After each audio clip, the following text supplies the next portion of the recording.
ஓம் சாய்ராம். எனதருமை பிள்ளையே, நீ துணியாத வரை இந்த வாழ்க்கை உனக்கு பயம் காட்டிக்கொண்டுதான் இருக்கும். ஒரு முறை துணிந்துதான் பாரேன். உனக்கு இந்த வாழ்க்கை வழிகாட்டும். உன்னை படைத்த எனக்கு தெரியும் உன்னால் எந்த அளவுக்கு பாரம் சுமக்க முடியும் என்று. அதனால் நீ மனம் தளர வேண்டாம். உன்னை நான் என்றுமே கைவிட மாட்டேன்.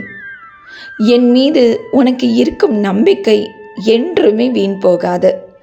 அதன் பரிசாக நீண்ட நாட்களாக நீ எதிர்பார்த்து கொண்டிருக்கும் ஒன்று உன் கைகளுக்கு வரவேண்டியதை சிலரது சூழ்ச்சியால் நெடு நாட்களாக தட்டி பறிக்கப்பட்டு கொண்டிருந்தது. அதை நான் உனக்கு தர தீர்மானித்து விட்டேன். அந்த பரிசை என்னிடம் இருந்து நீ பெற்றுக்கொள்ளும் நேரம் வந்துவிட்டது பிள்ளையே. ஏனென்றால் இப்பொழுதெல்லாம் நீ நேர்மறையாக யோசிக்கிறாய். உன்னோட ஒவ்வொரு செயலிலும் நேர்மறையான எண்ணங்கள் தெரிய ஆரம்பித்து விட்டது. இந்த நேர்மறையான எண்ணங்களை தினம் தினம் வளர்த்துக்கொள். எவ்வளவுக்கெவ்வளவு உன் நேர்மறையான சிந்தனைகளை வளர்த்து கொள்கிறாயோ அந்த அளவுக்கு உன் வெற்றியும் தொடரும். நான் உன்னுடன் இருப்பதை இன்று நீ உணர்கிறாய் அல்லவா? சந்தோஷம் பிள்ளையே.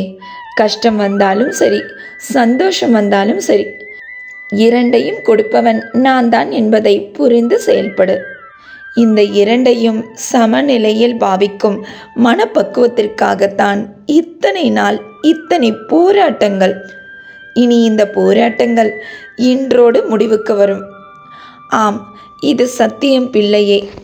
இந்த நொடியோடு, இன்றோடு, இன்று இரவோடு உன் வாழ்க்கை மாறுவதற்கான சூழல்கள் ஏற்பட போவதை இனி நீ உணர ஆரம்பிப்பாய்.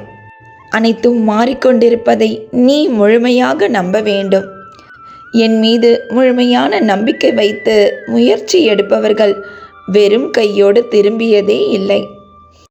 இதுவரை பல ஏமாற்றங்களையும் பல ஏமாற்றம் தந்த மனிதர்களையே சந்தித்து மனம் நொந்து போனதால் நேர்மறையான எண்ணங்கள் உன்னுள் வரவிடாமல் பல தீய சக்திகள் உன்னையே சுற்றி கொண்டிருந்தது. இனி உன்னை சுற்றி நல்லதே நடக்கும். நல்ல மனிதர்களையே நீ சந்திப்பாய். நல்லதையே இனி நீ செய்ய போகிறாய். இனி என்றென்றுமே மனதினில் நிறைய நேர்மறையான சிந்தனைகளை வளர்த்துக்கொள். யாருக்குத்தான் இல்லை பிரச்சனை? எல்லோர் வாழ்விலும் உண்டு. ஆனால் விதி உன்னை வீழ்த்த நினைத்தாலும் என் சாயப்பா என்னை ஒருபோதும் கைவிட மாட்டார் என்று நெஞ்சை நிமித்தி தன்னம்பிக்கையோடு ஒரு முறைதான் சொல்லி பாரேன். உன் துன்பங்கள் எப்படி ஓட்டம் பிடிக்கிறது என்பதை நீயே கண்கூடாக பார்ப்பாய். உனக்கு இனி ஒவ்வொன்றாக நல்லது நடக்க தொடங்கும். நீ பட்ட துன்பங்கள் அனைத்தும் முடிந்துவிட்டது.